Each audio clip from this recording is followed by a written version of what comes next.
சுவைமணம் சமையல் எல்லா வியூவர்ஸ்க்கும் என்னோட இனிய புத்தாண்டு நல்வாழ்த்துக்கள். Happy new year. இன்றைக்கி ஹாப்பி நியூ இயர் திறந்த 2025 ஒரு ஹெல்த்தியான ரெசிபி, சூப்பரான ரெசிபி தான் இன்றைக்கி நம்ம பார்க்க போகிறோம்.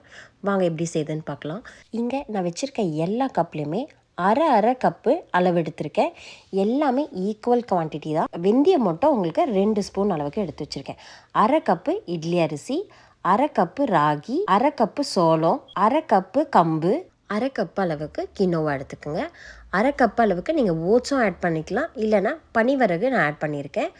அரை கப்பு அளவுக்கு பச்சைப்பயிறு, அரை கப்பு அளவுக்கு கருப்பு உளுந்து, வெள்ளை உளுந்து கூட நீங்கள் தாராளமாக ஆட் பண்ணிக்கலாம். இப்போ 2 ஸ்பூன் அளவுக்கு வெந்தயம். இப்போ இவங்கள ஒரு டைமுக்கு ஒரு 3 டைம்ஸ் அளவுக்கு நல்லா நம்ம வாஷ் பண்ணிடலாம். வாஷ் பண்ணிவிட்டு இது நான் ஓவர் நைட் ஊற வைக்கிறேன்.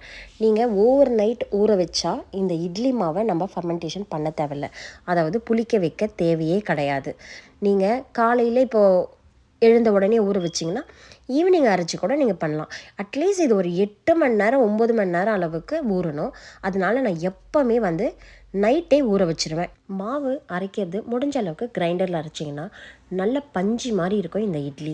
இல்லை மிக்சியில் அரைக்கணுன்னாலும் நீங்கள் நல்லா தான் இருக்கும் இட்லி, பட் கிரைண்டரில் அரைக்கும் போது இன்னும் நல்லாயிருக்கும். ஸோ அதனால் கொஞ்சமாக குவான்டிட்டி இருக்குது, இது கிரைண்டர் இதுக்காக போடணுன்னா நீங்கள் மாவெல்லாம் அரைக்கும் போது இந்த மாவையும் நீங்கள் அரைச்சி வச்சுக்கலாம். உப்பு 1.5 டேபிள் ஸ்பூன் அளவுக்கு ஆட் பண்ணி நல்லா நம்ம மிக்ஸ் பண்ணி வச்சிடலாம். நல்லா மிக்ஸ் பண்ணிவிட்டு ஒரு லிட்டு போட்டு க்ளோஸ் பண்ணி 1 ஹவர், அதுக்கு மேலே தேவையே கிடையாது. 1 ஹவர் வச்ச பிறகு நீங்கள் இமீடியட்டாக இட்லி போடலாம், தோசை வாத்துக்கலாம், எது வேணால் பண்ணலாம். இல்லை இன்றைக்கி வேண்டாம் அப்படின்ட்டு நீங்கள் ஃப்ரிட்ஜில் எடுத்து வச்சு நாளைக்கோ இல்லை ஒரு 10 நாளைக்கு கூட இந்த மாவு அவ்வளோ நல்லா சூப்பராக இருக்கும். புளிக்கவே புளிக்காது உங்களுக்கு. நம்ம மாவை புளிக்க வச்சுட்டு ஃப்ரிட்ஜில் வச்சு மறுநாள் சுடும் போது இது மாதிரி ஹெல்த்தியான மாவெல்லாம் சீக்கிரமாக 2-3 நாள்லேயே உங்களுக்கு புளிச்சிரும். இப்போ இதில் இட்லி வாத்து தரேன். நீங்கள் துணி போட்டு மாதிரியும் வாத்துக்கலாம், நீங்கள் எண்ணெய் தடவையும் வாத்துக்கலாம். தோசைக்குனா கொஞ்சம் மாவில் நம்ம தண்ணி இட்டு கொஞ்சம் கரைச்சி வச்சுக்கணும். இப்போ இட்லினால் கொஞ்சம் ஈஸியாகவே நமக்கு இருக்கும். அதே பதமே கரெக்டாக நான் கரைச்சி வச்சுருக்கேன், அந்த பதத்துலேயே நம்ம போட்டுக்கலாம். ஒயிட் மாவில் இட்லி சாப்பிட்டு இந்த மாவுலாம் சாப்பிட பிடிக்காதுன்றவங்களுக்கு கண்டிப்பாக நீங்கள் ட்ரை பண்ணி பாருங்கள், அவ்வளோ சூப்பராக இருக்கும். இட்லி நம்ம வைக்கிறதுக்கு முன்னாடி தண்ணி நல்லா கொதித்த பிறகு நம்ம இந்த ஊற்றி வச்ச இட்லியை நல்லா வேக வைக்கலாம். ஒரு 10 to 15 நிமிஷம் ஆகும் கண்டிப்பாக உங்களுக்கு. நீங்கள் எடுக்கும் போதே உங்களுக்கு தெரியும், நல்லா இட்லி உங்களுக்கு பூ மாதிரி வெந்திருக்கும்.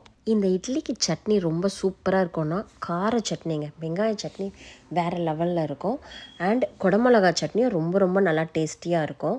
உங்களுக்கு இந்த ஒயிட் இட்லி அந்த ஒரு மிஸ் பண்ணுறோமேன்ற ஒரு பதமே இருக்காது, அந்த அளவுக்கு இருக்கும். கொஞ்சம் ஆற விட்டு நீங்கள் இட்லி எடுத்திங்கன்னா நல்லா சூப்பராக வரும். நான் சுட நல்லா இட்லி எடுக்கிறேன், ஏன்னா பசங்க பின்னாடியே உக்காந்துட்டு பசிக்குதுன்றாங்க. ஸோ அதனால் எடுத்துருக்கேன். பாருங்கள் உங்களுக்கு எவ்வளோ சாஃப்டாக எப்படி இருக்குது பாருங்கள்.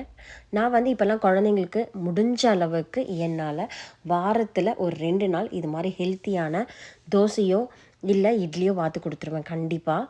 பிகாஸ் ஏன்னா அவங்களுக்கு இதெல்லாம் சாப்பிடணுன்றது அவங்களுக்கு தெரியணும், அதுக்காக நான் கண்டிப்பாக இதெல்லாம் பண்ணிவிடுவேன்.